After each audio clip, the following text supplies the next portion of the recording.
τα podcast της Athens Voice. And along with it has come a new freedom of expression.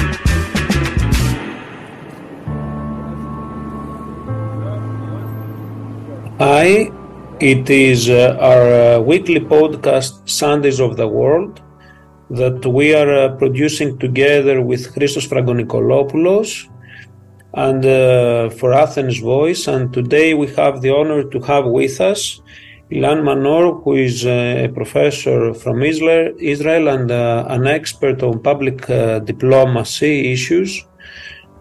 Ilan, thank you for being with us in a very tragic moment, and for being for accepting our invitation to discuss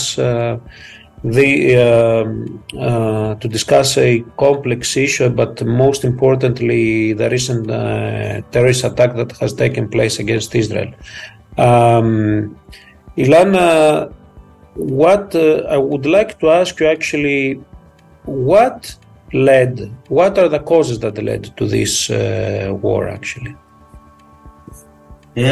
So first off, I should say that there's a lot of questions that we don't have a definite answer for at the moment, under what you might call the fog of war.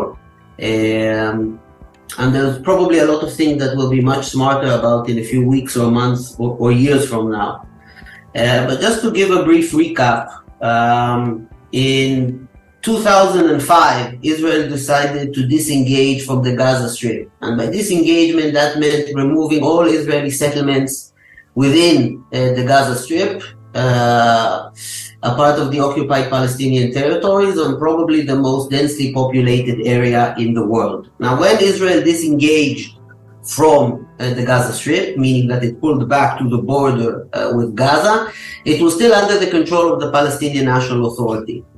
2 years later, in 2007, the Hamas... Yeah, that was in 2006. Let's mention the date so you know... I said 2005. The disengagement in 2005.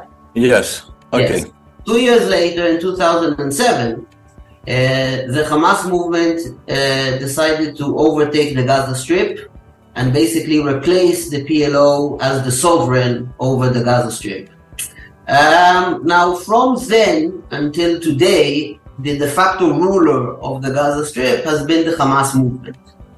I would say that for the past 15 to 18 years, the policy of the Israeli government was that Hamas could be a credible partner for what some have called a violent coexistence. And what do I mean by violent coexistence? Israel never signed a peace agreement with Hamas or a peace treaty with Hamas, but there was a sense that Hamas's interest was to rule the Gaza Strip and to situate itself as the official leader of all Palestinian people. Because at the moment we have a situation where the Palestinian leadership is split. You have the PLO and the Palestinian National Authority that rules over the West Bank, and Hamas which rules over Gaza. And for the past 18 years, basically the relationship between Israel and Hamas has not necessarily been official, but Israel did have a relationship with Hamas, and that relationship was that quiet would be met with quiet and violence would be met with violence. And this really led to a situation where every 2, 3, 4 years you'd have a cycle of violence. Hamas would fire thousands of rockets on Israel. Israel would commence an aerial bombardment of the Gaza Strip, a heavy aerial bombardment of the Gaza Strip, and within about 2 or 3 weeks the cycle would be over. Then Israel would begin delivering humanitarian aid into the Gaza Strip. Other Arab nations would send money to rebuild the Gaza Strip, and so forth, on and on and on. The Israeli attitude was the following. Hamas fires on us because it needs things. So Hamas fires on Israel because it doesn't have enough money to pay Palestinian officials. Hamas fires on Israel because it doesn't have enough fuel for electricity. Hamas fires on Israel because it doesn't have enough humanitarian goods to give around. Hamas fires on Israel because it needs to position itself as the leader of Palestinian people. And so Hamas fires, we fire back. But essentially the idea was that Hamas tries to extract things from Israel by firing rockets at its civilians. Israel responds with aerial bombardment of the Gaza Strip. After the cycle is over, you suddenly hear that Israel allows Palestinians to fish, or that Israel will allow Palestinians to enter Israel and work, or that Israel will allow Palestinians to go into Egypt. This was the idea of a violent coexistence. This was led by the current Prime Minister Benjamin Netanyahu. And the thinking here was not conflict resolution, but conflict management. Prime Minister Netanyahu, I think, had a vested interest in keeping Hamas in control of the Gaza Strip, because this basically segmented the Palestinian leadership and prevented them from being an effective actor. Because as long as the Palestinians have two different governments and two different leaders, no one could really pressure Israel into a peace agreement. This was the logic that was used, or the prism that was used to understand Hamas until last Saturday. So last Saturday, Hamas carried out the largest terrorist attack in the history of Israel. To call it a terrorist attack, I think, is a bit of an understatement, because it was a full-scale invasion of the southern part of Israel. For several hours during the day, Hamas effectively held Israeli territory, effectively occupied Israeli cities and villages and kibbutzim in the southern part of Israel, and it held these villages for almost 12 hours until it was finally repelled back. Currently, Israeli and American estimates are that 1,700 Hamas, I don't know what you call them, some would call them operatives, militants, or terrorists, but anyway, 1,700 Hamas terrorists entered into Israel and were in Israel for about 12 hours, and we still have Hamas terrorists in the southern part of Israel waiting to come out and carry out terrorist attacks. Now, several Palestinian commentators who were asked about this question have called it a collective act of suicide. And what do I mean, a collective act of suicide? Because it was not only a very large-scale attack on Israel and the de facto occupation of parts of southern Israel, but Hamas have also taken a large number of hostages. And this includes military personnel, which I guess could be considered prisoners of war, but also citizens. We have entire families that were taken, little children that were taken, parents that were taken, grandfathers and grandmothers that were taken. According to some of the reports, they have Holocaust survivors, and these were taken into the Gaza Strip, and we do not know what their situation is at the moment. And this is the difference, you know, with the analogy that is often made with the 1973 war. Because when the Egyptians and Syrian forces came in, you know, attacked it, they were doing to occupy land. This is a difference now, and most of the majority of people that died there were soldiers. They were not citizens, you know. And in terms of numbers, yes, this is the largest terrorist attack, and the number, you know, and the people that have died from Israel. It's something that we should keep in mind, yes. Yes, I think the current number is 1,300 people died. Yeah.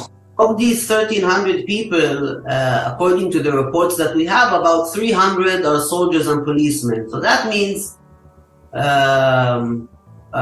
I remember the number correctly, we are talking about hundreds of civilians. This is more than what have been killed in the last 20-25 years of the conflict and the attacks Hamas has staged, yes?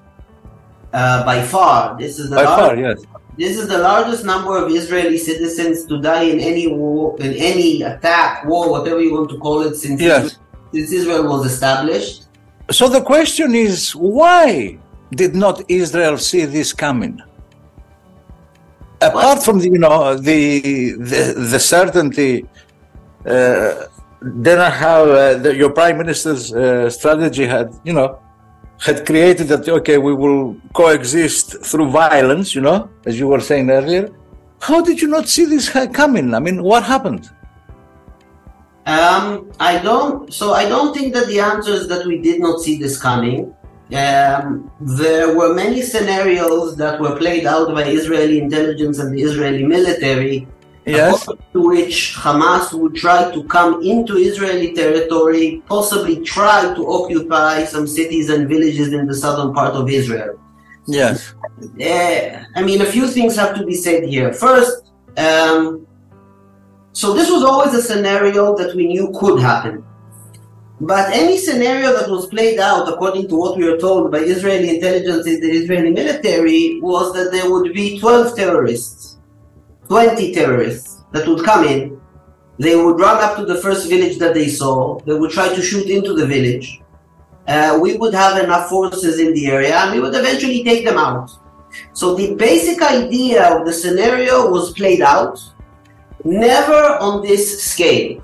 They were thinking that 15 terrorists would get by, 20 terrorists, worst case scenario, 30 terrorists. They were not prepared for a full-scale invasion of the southern part of Israel, including terrorists on bikes, terrorists in fortified cars, terrorists with RPGs, terrorists, I mean, very, very, very heavily armed terrorists. We're not talking about a bunch of people with pistols. We're talking about a fully armed military that invaded the southern part of Israel with the appropriate gear. Second, there was always the assumption that if something like this happened, it would happen on the northern border, where you have Hezbollah.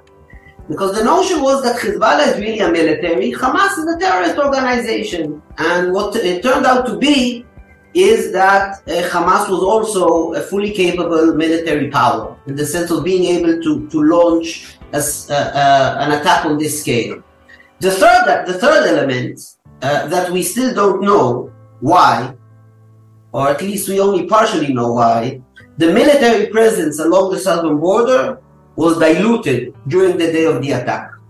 There were not enough soldiers in the bases, there were not enough soldiers on patrol, there were not enough soldiers near the villages. That's why it took 12, 14, sometimes 24 hours for soldiers to get to citizens who were besieged in their homes with terrorists walking outside, shooting and killing everyone that they came in contact with. If I am not wrong, a week before, I think, they attacked a large amount of the forces had moved to the West Gaza, yes? Is that true? Wait, what forces are you talking about? Palestinian forces or Israeli forces? No, Israeli forces. The Israeli forces, as I said, the military presence along the border with Gaza was diluted. Yeah. Okay. And a lot of the battalions and a lot of the regiments that are supposed to be there were not there. Yeah. Some were in the occupied Palestinian territories in what's called the West Bank, some were elsewhere. So again, it is probably the biggest intelligence blunder in Israel's history. It is definitely one of the worst military defeats in Israeli history. But it's not that this was unconceivable. It was always a possibility that Hamas would come through. But as I said, the idea was that 12 terrorists would come through, they would walk around in the south, kill a few people, and ultimately the IDF would catch up with them and kill them. The idea of 1,700 terrorists taking hold of cities and kibbutzim is by far the worst case scenario multiplied by 100. And there was the second problem, that the military wasn't there. The military was elsewhere. Now, in terms of intelligence, we are now being told that this attack had been planned for at least a year, and that the actual attack, I mean, for a year they were thinking about attacking, breaking the barrier between Israel and Gaza. There's a barrier between Gaza and Israel, that they would try to breach this barrier and make their way in. The exact date was unknown, and that's the intelligence blunder. We always knew that they would try to come in, that they would try to carry out an attack. But the fact that we didn't know that they were amassing troops, the fact that we did not know the date, the fact that we didn't know the time. Also, by the way, a lot of equipment that they had, I think, surprised Israel in the sense of how sophisticated it was. We're talking about the use of paragliders. We're talking about the use of drones to take out Israeli cameras and surveillance equipment. And these, of course, were supplied by Iran. So the scale, the audacity, the sheer size of the attack is something I think that Israel failed to anticipate. And the response was very, very slow, tragically. I think the numbers are going to go up. The numbers of the people who were killed and the numbers of people who are in the Gaza Strip, Israelis, I mean, who were kidnapped and other foreign nationals. We're probably talking about something closer to 200, 300 citizens that were kidnapped, probably talking about 1,500 citizens that were killed.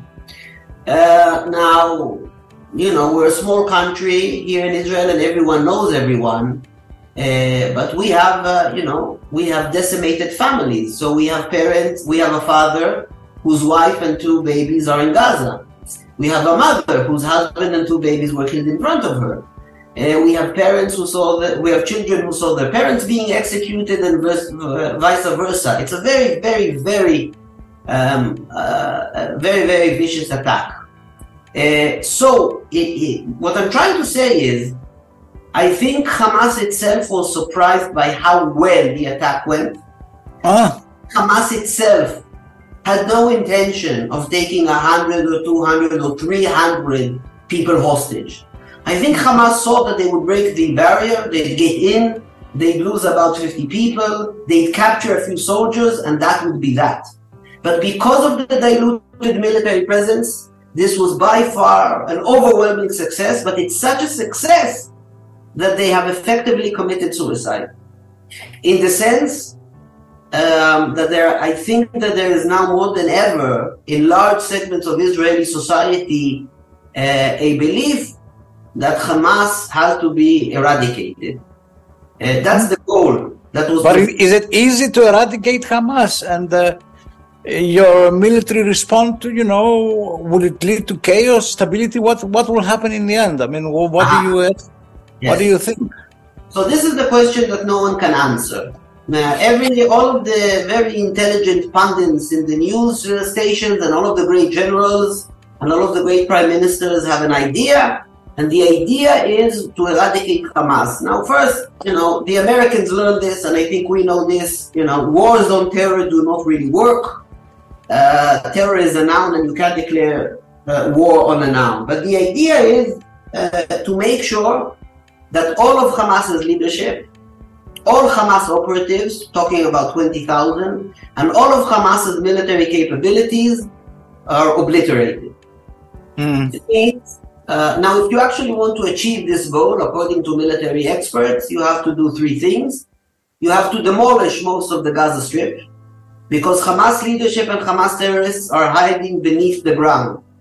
Their biggest HQ is under one of the largest hospitals in the Gaza Strip. So they are beneath ground, with civilians living above them. That's where they are at the moment. So if you want to achieve this military goal, the first thing that you have to do is basically carpet bomb the Gaza Strip, demolish buildings in entire neighborhoods, simply demolish them from the air. Then after you've done that, you have to send in troops to a ground incursion into Gaza Strip. Then you have to find the underground bunkers, and you have to go bunker by bunker and take it out. Now this is, I don't know if this is a plausible military goal, because I'm not a military strategist. But in order to do this effectively, you would have to turn 1 million Palestinians into homeless people. Yeah. Not to mention that you would probably end up killing thousands upon thousands of Palestinians. Some of them possibly associated with Hamas, but of course not all of them, because this is a military stronghold and a civilian residential area. So the idea that you could eradicate Hamas leadership and take away Hamas's military capabilities is actually an idea of turning 1 million Palestinians into refugees. Yes. And demolishing half of the Gaza Strip, which is already the most densely populated area in the world.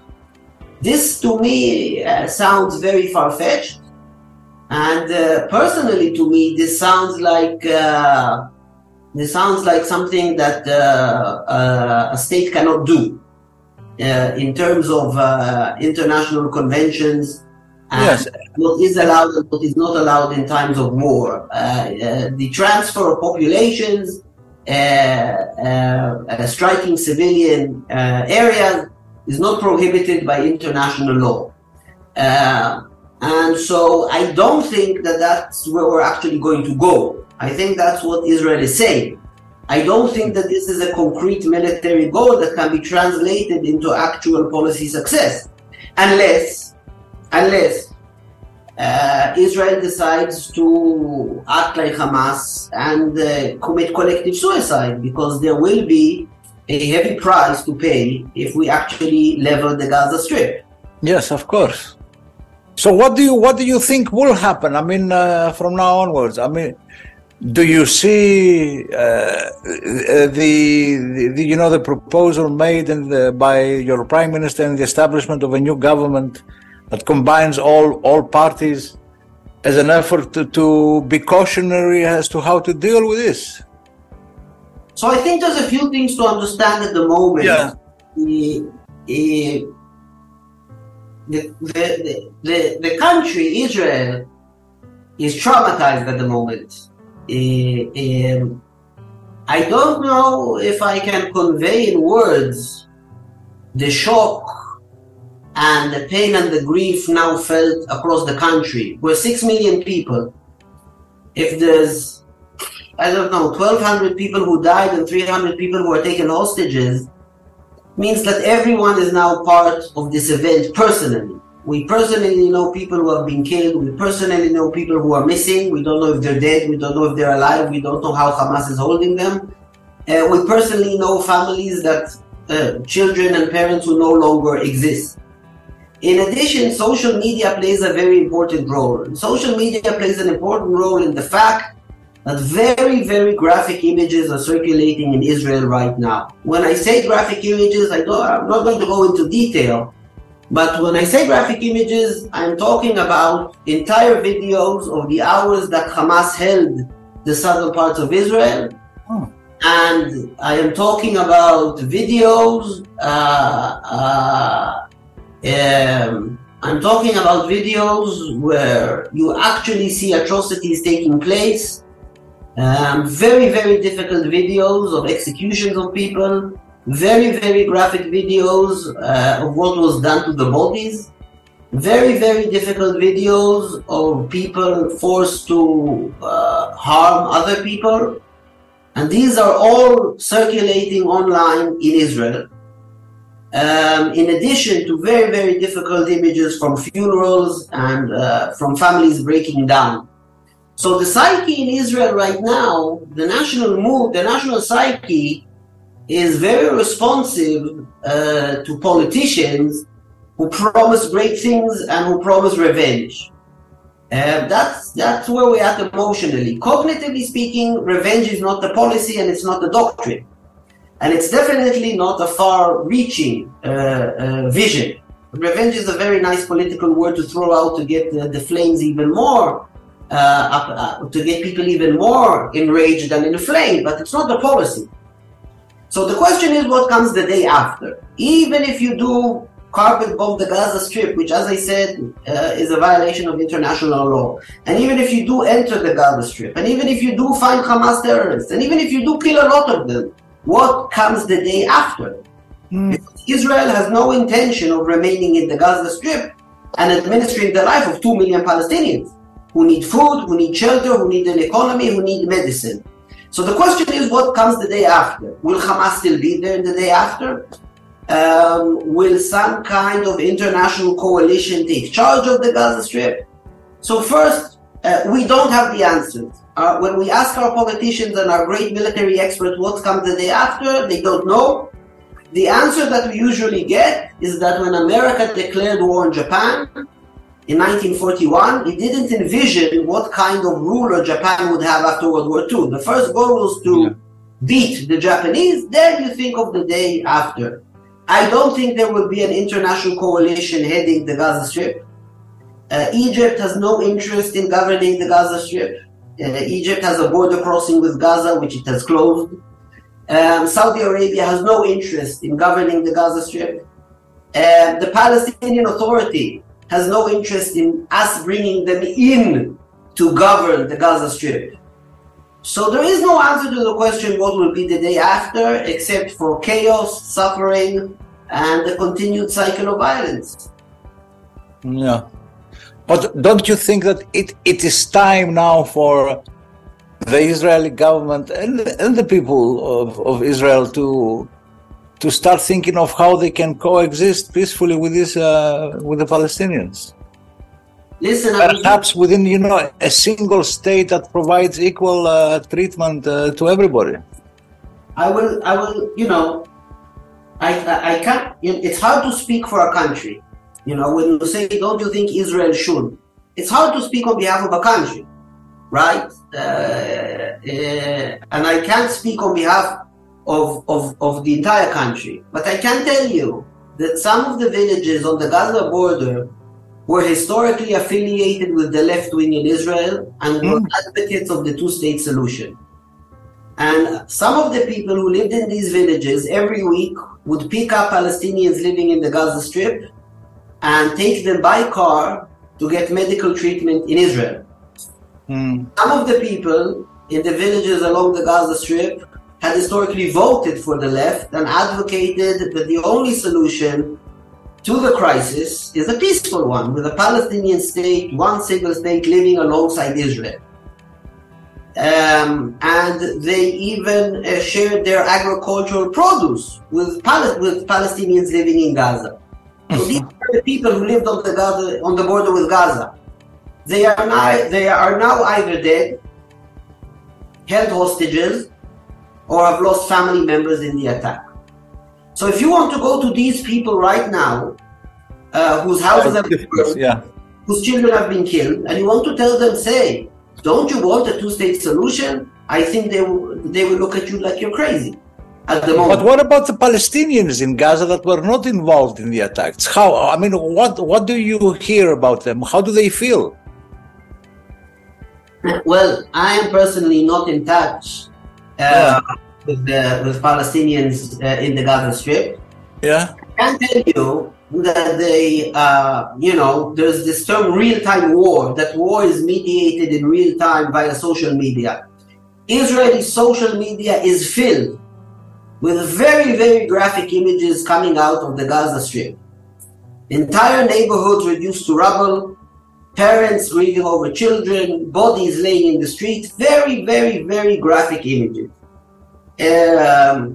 The people in the Gaza Strip, of course, do not deserve this. They are not most of them are not affiliated with Hamas. Most of them do not work for Hamas. Most of them did not take part in the attack. At the moment, they are, I don't know, I see these videos and my heart breaks because I know it's not the solution. And it's very, very difficult to see these images coming out of the Gaza Strip. I do not have a policy solution for you. I do not have a magic wand that I can wave in the air and they will be safe. Can I take the discussion somewhere else? Because the Israeli government is about probably to finalize an executive order that it will remove Al Jazeera from Israel due to their support for Hamas, as this executive order will mention. So what is the role of media in this case, Ilor, and especially in understanding this war now? Because we have seen, especially in the social media, a flux of disinformation. Yes. I would say that, as is the case with always with the Middle East, especially with Israel, but as is the case in any war, because we've seen this in Russia and Ukraine as well, there is now a global battle over public opinion. The Israeli government, Israeli civil society organizations, Israeli individuals who are, consider themselves citizen diplomats and advocacy groups are all flooding social media with testimonies of the attack and with information about people who were kidnapped and stories about the first responders. First responders, I'm referring to the first police officers and soldiers that arrived in the southern part of Israel and were of course all gunned down because of the overwhelming number of Hamas terrorists. On the other side, you have advocacy groups in Palestine, but of course all over the world. There is a huge pro-Palestinian movement, or even people who do not define themselves as pro-Palestinian but are pro-peace and who want to see a peaceful solution to the crisis. So essentially you now have a global war over public opinion that is fought in news studios by both sides sending representatives, and that is especially fought on social media. Twitter, Facebook, Instagram, Telegram, there's a huge influx of videos coming out. There's a huge influx of testimonies coming out. Traditionally, Israel loses these battles. And Israel loses these battles usually because of the huge disparity in casualties. I was talking earlier about the fact that you always have these cycles of violence between Israel and Hamas. So usually, the cycle of violence ends when Israel has lost a few hundred people, and in the Gaza Strip there are thousands of dead people. I'm not sure that Israel is losing that battle of public opinion at the moment because of the sheer number of people who were killed and because of the sheer violent nature of the attack. But it will slowly happen. Slowly but surely public opinion will turn against Israel, and specifically against Israel's policy response at the moment, which is mass aerial bombardments of the Gaza Strip. So that's on the social media front. And this is conducted by the State of Israel, the foreign ministry, embassies, but you have huge numbers of individuals who are taking it upon themselves to tell the story, as well as, a lot of civil society groups that have formed in the last week who want to tell Israel's story. Then we have traditional media. And I think that if I had to characterize the media reporting in the first 2 or 3 days after the attack, so the attack was on Saturday, so Sunday, Monday, Tuesday, the Israeli army began to let in foreign correspondents into the southern part of Israel, took them to the cities and the villages that were attacked, told them the story, allowed foreign media to interview some of the Israelis who were attacked, and this led to a lot of coverage around the world. Over the last 3 days, I'd say that the coverage has shifted from the Israeli story to the Palestinian story to the story of what's happening in Gaza Strip. Yeah. If we are to judge by previous examples of traditional media coverage and social media coverage of what's happening in Gaza will soon lead to an international outcry, to meetings at the UN and international bodies, and they will urge Israel to stop its attack. Okay, Ilan, thank you very much. We'll keep in touch with you for further discussions and, we would like questions, so you can help us, because of course we are, let's say, international relations experts, but we are very far away from Egypt. We are not on the ground. Israel. To have an understanding. What you have said today has helped us a lot.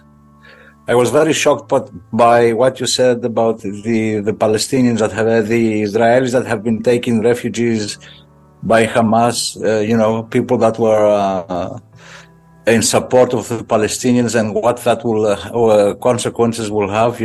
This is something we have to think about. Thank you very much, Nikos. Thank you, Ilan. It was very helpful because, especially under these moments, it is crucial to understand and go beyond the headlines and actually to be able to make meaning out of the events. We would like to thank you very much for sharing your insights and actually contributing in the world to have a different approach, or also to promote this understanding of the world. Yeah, thank you very much for having me. We'll keep in touch. We'll be back to you. Okay. Okay, thank you very much. Thank you very much. Sundays of the World, the podcast that we produce every week together with Christos Frangonikolopoulos, and this week we had as our guest speaker Ilan Manor, whom we would really like to thank. Thank you. Have a nice day. Thank you very much. Thank you very much. Bye. Ήταν ένα podcast από την Athens Voice. Μπορείτε να ακούσετε τα podcast της Athens Voice στο athensvoice.gr και στο Spotify, στο Apple Podcast και το Google Play Music.